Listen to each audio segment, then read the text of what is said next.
एक गांव में सरजू नाम का एक कुम्हार रहता था। सरजू बहुत ही गरीब आदमी था और अपनी इसी गरीबी के कारण उसे कष्टों में जीना पड़ रहा था। सच तो यह था कि उसे भर पेट भोजन तक नहीं मिल पाता था। इसलिए वह भगवान से हमेशा यही शिकायत करता रहता था कि भगवान, आप सिर्फ अमीरों के हैं। आप उन्हें तो इतना ज्यादा देते हैं कि उनके पेट में खाना रखने की जगह ही नहीं बचती, और हमें इतना कम देते हैं कि कभी ठीक से पेट भी नहीं भर पाता।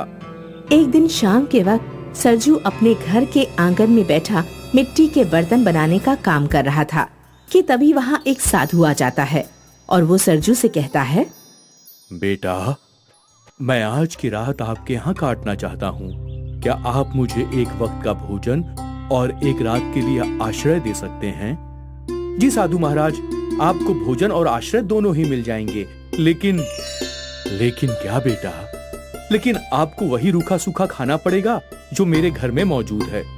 अरे बेटा, जो भी हो सब चल जाएगा, क्योंकि साधु भोजन के स्वाद पर नहीं बल्कि मन के भाव पर मरता है।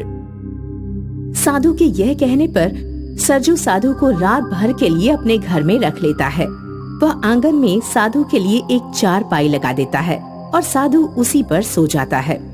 सुबह होने पर साधु जाने लगता है तो सरजू उसके पास आकर कहता है, साधु महाराज, अगर आपके आदर सत्कार में कोई कमी रह गई हो तो क्षमा कीजिएगा, और अगर नहीं रही हो तो मुझे कोई आशीर्वाद अवश्य देकर जाइएगा। सरजू की यह बात सुनकर साधु सोचने लगता है कि बेचारा सरजू बहुत ही गरीब आदमी है। क्यों न मैं इसे कोई ऐसी चीज देता चलूं जिससे इसकी गरीबी दूर हो जाए। यही सोचकर साधु इधर उधर देखता है और फिर आंगन में रखी मिट्टी की गुल्लकों की तरफ देखते हुए सरजू से पूछता है, सूरज, ये मिट्टी की गुल्लक किसने बनाई है? ये तो बहुत सुंदर बनी है। ये सब गुल्लक मैंने ही बनाई है। मैं एक कुम्हार हूँ और मिट्टी की चीजें बनाकर बेचता हूँ। ये गुल्लक भी मैंने बेचने के लिए ही बनाई है। सरजू की यह बात सुनकर साधु उसे एक सुझाव देने लगता है। तो तुम एक गुल्लक को छोड़कर शेष बाकी सभी गुल्लक बेच देना। पर एक गुल्लक को छोड़कर क्यों साधु महाराज? क्योंकि वो एक गुल्लक तुम्हें रोज सोने के सिक्के दे सकती है और तुम्हारे घर से गरीबी का अंधकार मिटा सकती है। फिर तो जल्दी बताइए कि वो गुल्लक कौन सी है? सरजू का यह उतावलापन देखकर साधु कहता है, देखो सूरज, हमारे यहाँ से चले जाने के बाद जिस भी गुल्लक को तुम स्पर्श करोगे वही सोने के सिक्के देने वाली गुल्लक बन जाएगी। क्या वो रोज ढेर सारे सोने के सिक्के देगी? सरजू के इस प्रश्न का उत्तर देते हुए साधु बोला, तुम एक साधारण सिक्का डालोगे तो वो सोने के 4 सिक्कों में बदल जाएगा। इस तरह तुम गुल्लक में रोज केवल 2 बार ही सिक्का डाल सकते हो। अगर 2 से ज्यादा बार डाल दिए तो तुम लालच के कारण पछताओगे, क्योंकि गुल्लक सोने के सिक्के देने के बजाय खुद ही मिट्टी के ढेर में बदल जाएगी और साथ ही तुम्हारे पास मौजूद सोने के सारे सिक्के भी पुनः साधारण सिक्कों में बदल जाएंगे। यह कहकर साधु चला जाता है और उसके जाने के बाद सरजू जिस पहली गुल्लक को स्पर्श करता है वह सोने के सिक्के देने वाली गुल्लक बन जाती है। सरजू को इस गुल्लक से रोज सोने के 8 सिक्के मिलने लगते हैं और कुछ ही दिनों में उसके पास बहुत सारे सिक्के इकट्ठा हो जाते हैं। इस तरह सरजू घर बैठे बैठे अमीर होने लगता है। भला हो साधु महाराज का, मेहनत मजदूरी में कमर तुड़वाने से पीछा हटा। अब तो मैं अमीर आदमी बन गया हूँ। अब तो मुझे मिट्टी के बर्तन बनाने का काम भी नहीं करना पड़ता है। अब तो मेरे मजे ही मजे हैं। इस तरह जैसे जैसे सरजू के पास धन आता है वैसे वैसे वह बदलता जाता है। वह अपना असली काम छोड़ देता है और अमीरों की तरह रहने लग जाता है। उसमें कई बुरी आदतें भी पैदा हो जाती हैं और वह पैसों को बर्बाद भी करने लगता है। अबे सरजू पहले वाला गरीब सरजू नहीं है, अब तो सरजू अमीर हो गया है। अमीर। जुए में पैसा हार जाने से कोई फर्क नहीं पड़ता। पर हमें फर्क पड़ता है भाई, हमारे पास सोना उगलने वाली कोई मशीन नहीं है। पर मेरे पास तो है, सच में एक मशीन है, लेकिन वो खराब हो गई है। हमें पागल समझता है क्या? चुप कर, बंद कर बकवास अपनी। कुछ दिन बाद सरजू अपने एक अमीर दोस्त के घर जाता है। वहाँ उनका शानदार घर और महंगी महंगी चीजें देखता है। महंगे सोफे, महंगा टीवी, फ्रिज, एसी आदि। इन सब चीजों को देखकर सरजू मन ही मन सोचने लगता है, कितनी अमीरी है इसके घर में। घर तो शानदार बनाया है, साथ ही उसमें महंगी महंगी चीजें भी रखी हुई हैं। अब तो मैं इससे भी ज्यादा अमीरी दिखाऊंगा। मुझे तो गांव का सबसे अमीर आदमी बनना है। यही सोचकर सरजू ने अपने पास बहुत सारे सोने के सिक्के इकट्ठे करने का निर्णय किया और वह रोज सोने के सिक्के इकट्ठे करने लगा। अभी तो ये घड़ा भरा ही नहीं है, इसे सोने के सिक्के से भरने में तो बहुत दिन लग जाएंगे। कितना अच्छा होता अगर गुल्लक एक दिन में 4-4 बार सोने के सिक्के देती। यही सोचकर सरजू घड़े को ढककर रख देता है और फिर घर से बाहर चला जाता है। वहाँ उसकी मुलाकात गांव के एक सुनार से होती है। क्यों भाई सरजू, तू मुझे कुछ सोना बेचने वाला था। अगर बेचना चाहता है तो आजकल में बेच ले। पर आजकल में ही क्यों? वो इसलिए क्योंकि इस सप्ताह सोने के दाम बहुत बढ़ गए हैं। अगर इस टाइम सोना बेचोगे तो बहुत पैसा मिलेगा, समझ गए? सोने की कीमत बढ़ने की बात सुनकर सरजू मन ही मन बहुत खुश होता है और अपने आप से कहता है, बस 2-3 दिन और रुक जाइए। भगवान ने चाहा तो घड़ा सोने के सिक्कों से भर जाएगा और फिर उन्हें बेचकर मैं गांव का सबसे अमीर आदमी बन जाऊंगा। फिर घड़े को सोने के सिक्कों से भरने और सबसे अमीर बनने के चक्कर में सरजू साधु की बात को भूल जाता है और गुल्लक से अधिक सिक्के पाने के लालच में उसमें एक ही दिन में 3 बार सिक्के डाल देता है। 3 बार सिक्के डाल देने से गुल्लक तुरंत मिट्टी के ढेर में बदल जाती है। अरे ये क्या, साधु की बात तो सच हो गई। गुल्लक तो मिट्टी के ढेर में बदल गई। सोने के सिक्कों को देखता हूँ, कहीं वो भी साधारण सिक्के तो नहीं बन गए। यही सोचकर सरजू जल्दी से सोने के सिक्कों वाले घड़े के पास जाकर देखता है। सोने के सब सिक्के फिर से साधारण सिक्कों में बदल चुके थे। किसी ने सच ही कहा है कि लालची को भगवान कितना ही दे दे पर उसे संतोष नहीं मिलता और वह ज्यादा के लालच में जो पास होता है उसे भी खो बैठता है।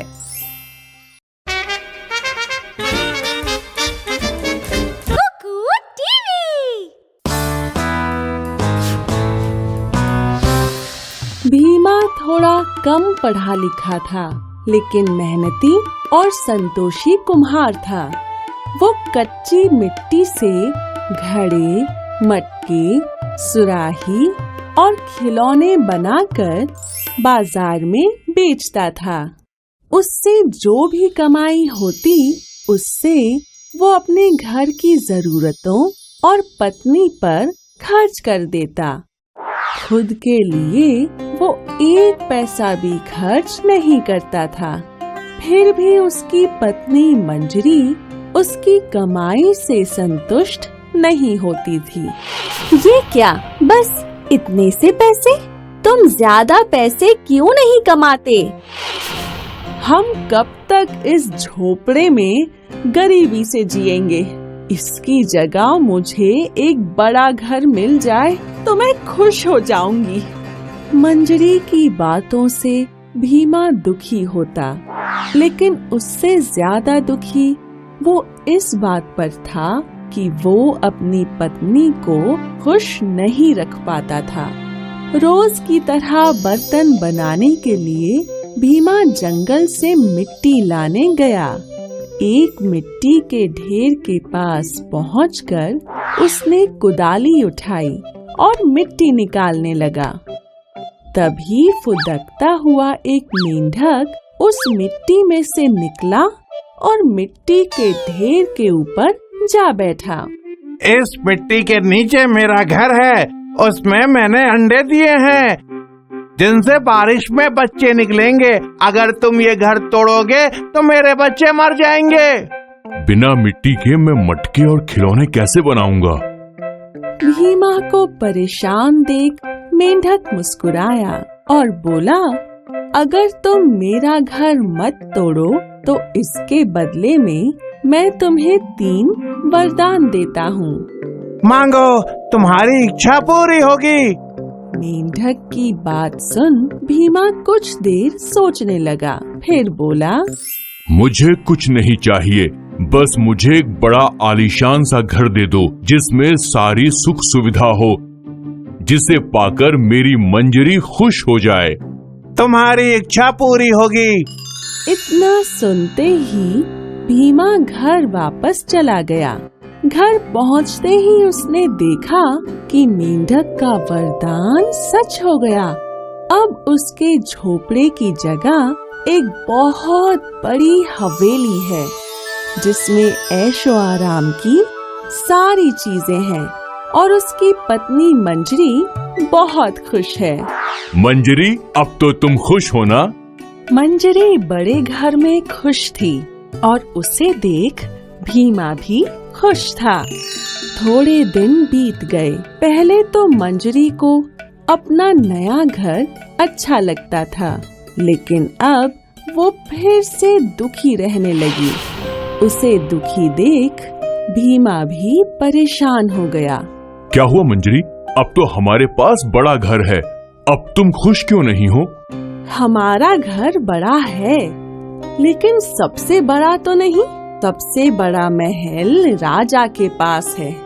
मुझे राजा की तरह महल चाहिए जिसमें मैं रानी बनकर खुश रह सकूं। मंजरी की बात सुन भीमा सोच में पड़ गया। भीमा फिर उसी मिट्टी के ढेर के पास गया। वहाँ मेंढक ने उससे उसकी उदासी का कारण पूछा। मेरी पत्नी खुश नहीं है, वो रानी बनना चाहती है। काश मैं उसे रानी बना पाता। मैं तुम्हें दूसरा वरदान देता हूँ, जाओ, तुम्हारी इच्छा पूरी होगी, जाओ। इतना सुनते ही भीमा तुरंत घर की तरफ चला गया। भीमा ने देखा कि मेंढक का दूसरा वरदान भी सच हो गया। अब उसकी हवेली की जगह एक शानदार महल खड़ा था। बाहर सिपाही पहरा दे रहे थे। हमारा महल राजा से भी बड़ा है। अब तो तुम खुश हो ना मंजरी?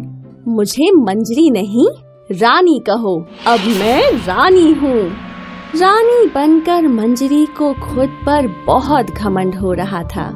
वो सबके साथ बुरा बर्ताव करती थी, लेकिन भीमा इस बात से संतुष्ट था कि उसकी पत्नी खुश है। इस तरह कुछ दिन और बीत गए। मंजरी रानी बनकर मजे से रहने लगी, लेकिन कुछ काम ना होने की वजह से उसे नींद नहीं आती थी।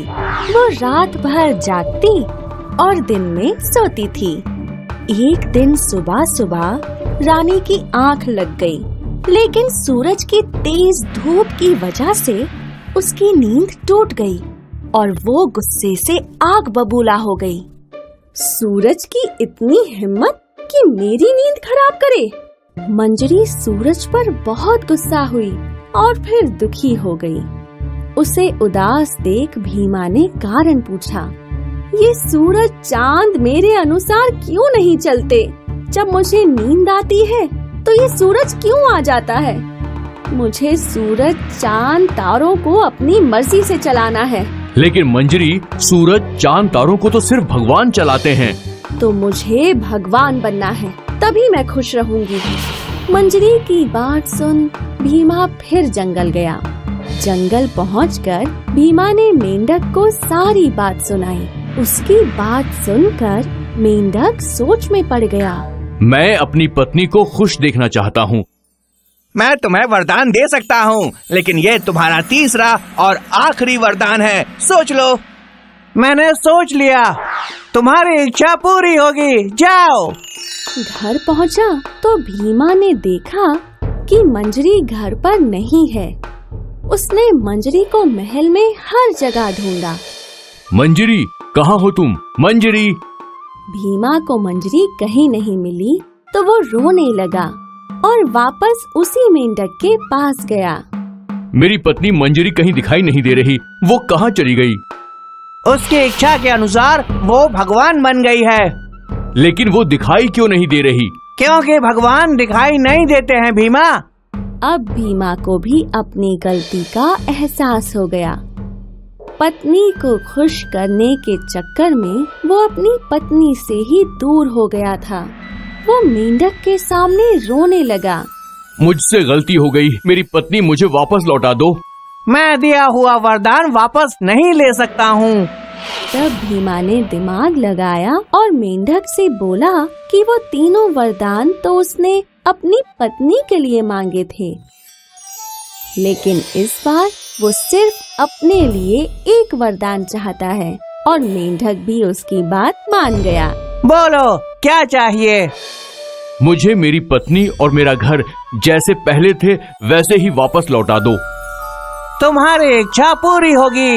इतना कहते ही मेंढक अचानक से गायब हो गया और भीमा अपने घर चला गया।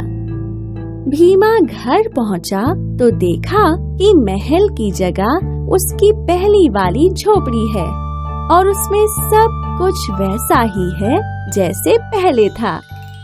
हमेशा की तरह मंजरी घर के काम में व्यस्त थी। मुझे समझ आ गया कि मेरी सबसे बड़ी खुशी आपके साथ रहने में है। मैं जैसी हूँ, जिस हाल में हूँ, आपके साथ बहुत खुश हूँ।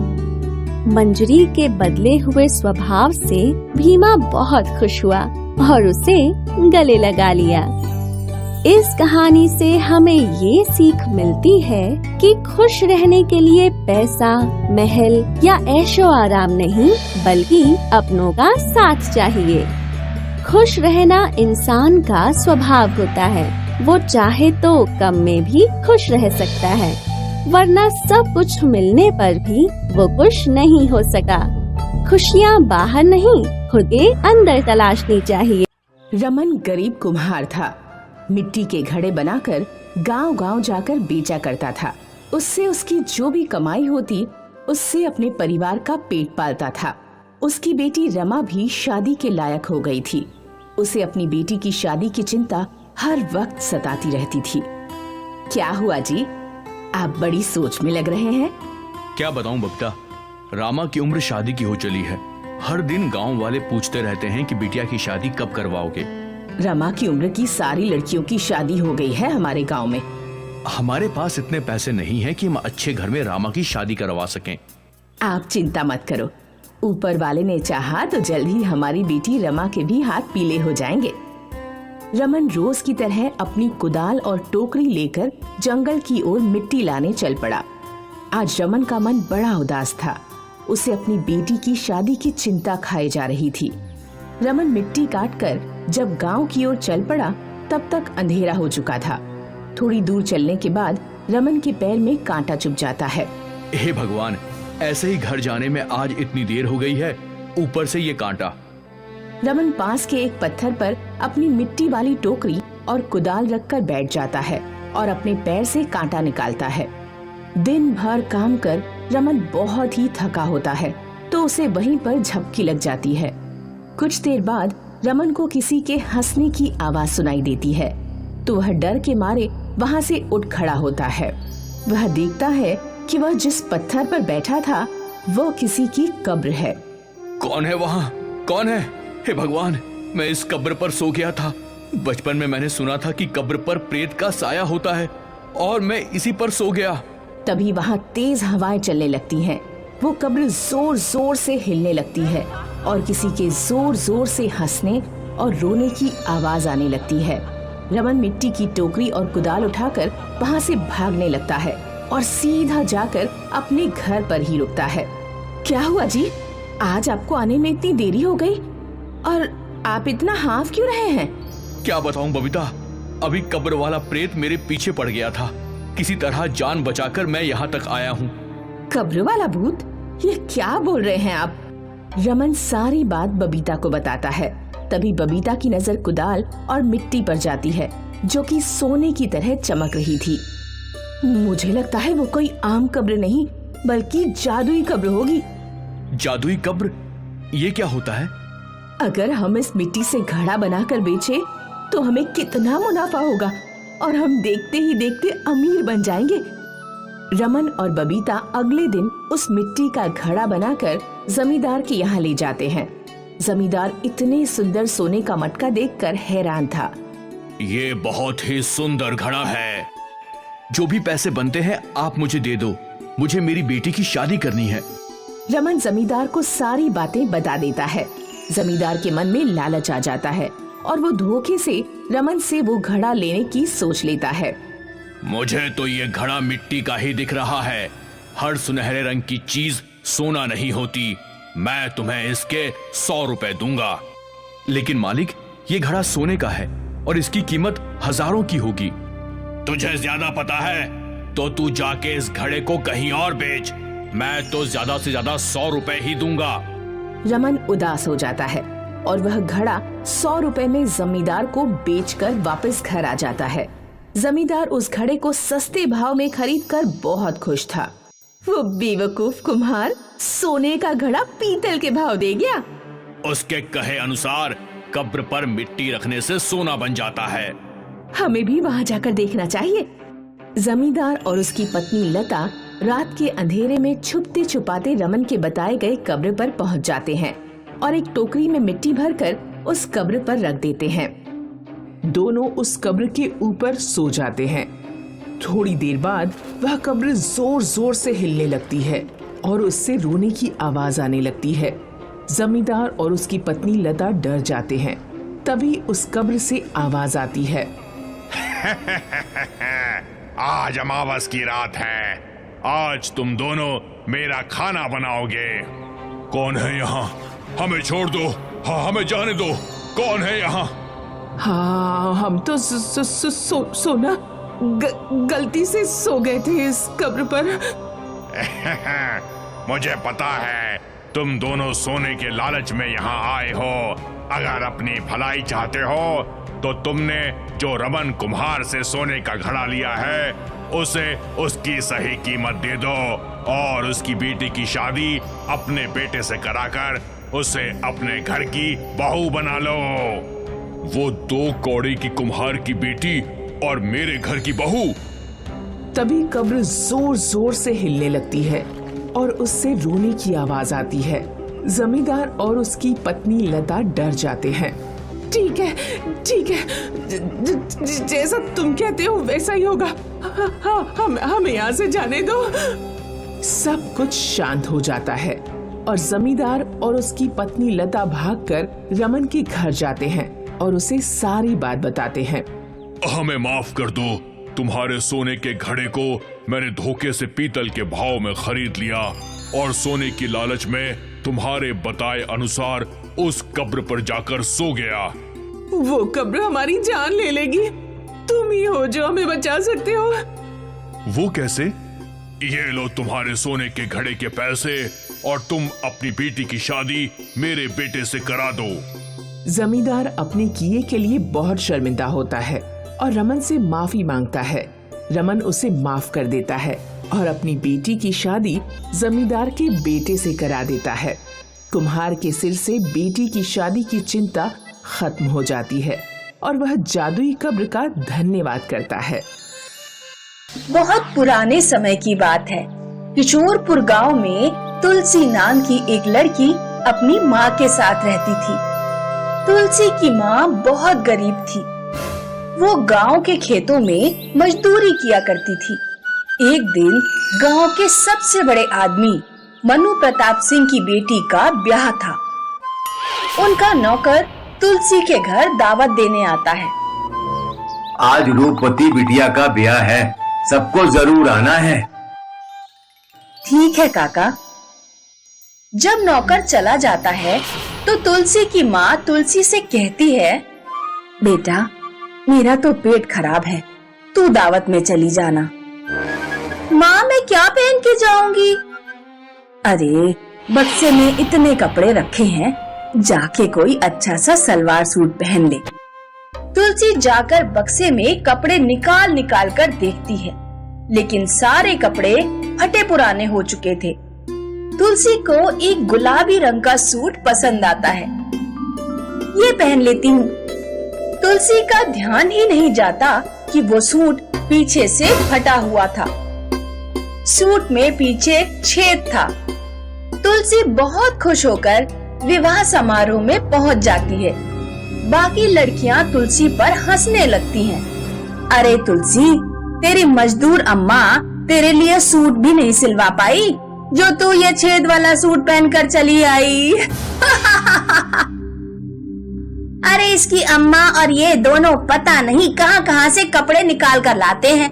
अरे गवार, इतनी तो शर्म कर लेती कि गांव के सबसे अमीर आदमी के विवाह समारोह में जा रही है, ऐसा बेढंगा सूट पहन के चली आई।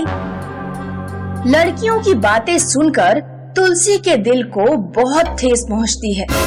वो उसी समय विवाह समारोह छोड़कर जंगल की ओर चली जाती है और रोने लगती है। ये कैसी दुनिया है, यहाँ सब गरीबों का मजाक उड़ाते हैं। तभी तुलसी को जंगल से किसी अजीब तरह के जानवर की आवाज सुनाई देती है।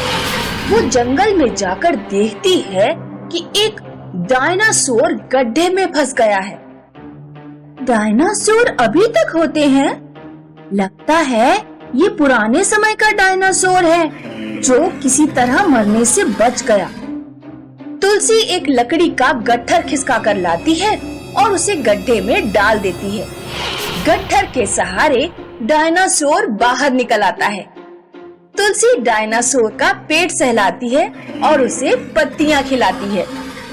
चलो अच्छा हुआ ये शाकाहारी है। भावरी और रेखा ने मेरा मजाक उड़ाया था। अब कल होगा उनसे बदला और पूरा गांव देखेगा। अगले दिन सुबह भावरी अपने घर पर सो रही थी। तभी तुलसी डायनासोर पर बैठकर वहां पहुंच जाती है। डायनो, आंगन का पेड़ उखाड़ कर फेंक। डायनासोर पेड़ उखाड़ देता है और फिर वो नल उखाड़ देता है और अपने सिर से घर की दीवार में जोर जोर से टक्कर मारने लगता है। भावरी की नींद खुलती है। लगता है भूकंप आ गया है, भागो! भावरी घर के बाहर भागती है। क्योरी, तूने मेरा बहुत मजाक उड़ाया था। डायनो, अब दिखा दे अपना कमाल। डायनासोर भावरी को एक लात मारता है। भावरी दूर जाकर गांव की नदी में गिरती है। फिर तुलसी डायनासोर को लेकर रेखा के घर जाती है और वहाँ भी खूब तोड़फोड़ मचाती है। भावरी और रेखा की माँ गांव के सरपंच के पास पहुँचते हैं और तुलसी की शिकायत करते हैं। चलो तुलसी के ही घर चलते हैं। तुलसी की माँ, तुलसी की माँ, तुलसी ने गांव के कुछ घरों को बहुत नुकसान पहुंचाया है। या तो नुकसान की भरपाई करो या तुलसी को गांव से बाहर निकालो। सरपंच जी, मैं गरीब औरत हूँ, नुकसान की भरपाई कहाँ से कर पाऊंगी। बिटिया थोड़ी शैतान है। भावरी और रेखा ने भी उसे छेड़ा था, इसीलिए उसने ऐसा किया। तो ठीक है, उसकी शादी कर दो और उसका डायनासोर उसी के साथ उसके ससुराल जाएगा। वहाँ के लोग डायनासोर से बहुत डरे हुए हैं। तुलसी की माँ को मजबूरी में तुलसी की शादी करनी पड़ती है। तुलसी का पति आनंद एक गरीब कुम्हार था। वो मिट्टी के मटके बनाने का काम करता था। एक दिन तुलसी उससे कहती है, सुनिए जी, इस तरह के मटके बना बनाकर हम कभी अमीर नहीं हो पाएंगे। आप गांव के लोगों को डायनासोर की सवारी कराना शुरू करो और इसके बदले पैसे लो। तुलसी के पति को तुलसी की सलाह पसंद आती है और वो 50-50 रुपए लेकर गांव के लोगों को डायनासोर की सवारी कराना शुरू कर देता है। कुछ दिनों में उसकी अच्छी कमाई शुरू हो जाती है और कुछ महीनों बाद आनंद एक नया घर बनवा लेता है। ये देखकर आनंद की भाभी को बहुत जलन होती है। देख लो, जब से तुम्हारे छोटे भाई के घर डायनासोर वाली बहू आई है, तब से वो खूब अमीर हुआ जा रहा है। हमने उसे घर से बेदखल कर दिया, इसका उस पर कोई प्रभाव नहीं पड़ा। चिंता मत कर, आज रात इसके डायनासोर का काम तमाम कर दूंगा। उसी की सवारी करा करा कर खूब हराम के पैसे बना रहा है ना। आनंद का भाई रात में चुपके से आनंद के घर में घुस जाता है। वो डायनासोर को प्यार से पुचकार कर उसे पत्तियां खिलाता है। जब डायनासोर पत्तियां खाने में व्यस्त हो जाता है तो वो उसका मुंह रस्सी से बांध देता है ताकि डायनासोर चिल्ला ना पाए। फिर वो डायनासोर के पेट में एक चाकू घुसेड़ देता है। डायनासोर आनंद के भाई के लात मारता है वो दूर जाकर जंगल में गिरता है। भेड़िए आनंद के भाई को खा जाते हैं। सुबह तुलसी सोकर उठती है। हे भगवान, ये डायनो को क्या हो गया? डायनासोर जमीन पर गिरा पड़ा था, मर चुका था। किसी ने मेरे डायनो को मार दिया। वो देखती है कि डायनासोर के पीछे डायनासोर का एक बच्चा है। लगता है ये मादा डायनासोर थी। इसने कल रात ही इस बच्चे को जन्म दिया है। तुम्हारी असली माँ मर चुकी है, लेकिन मैं तुम्हारा लालन पालन बहुत अच्छे से करूँगी और तुम्हें माँ की कमी कभी महसूस नहीं होने दूंगी। कोई किसी के साथ कितना भी बुरा करने की कोशिश करे, लेकिन होता वही है जो ईश्वर चाहता है। भले ही तुलसी ने अपनी डायनो को खो दिया, लेकिन उसे डायनो का बच्चा मिल गया।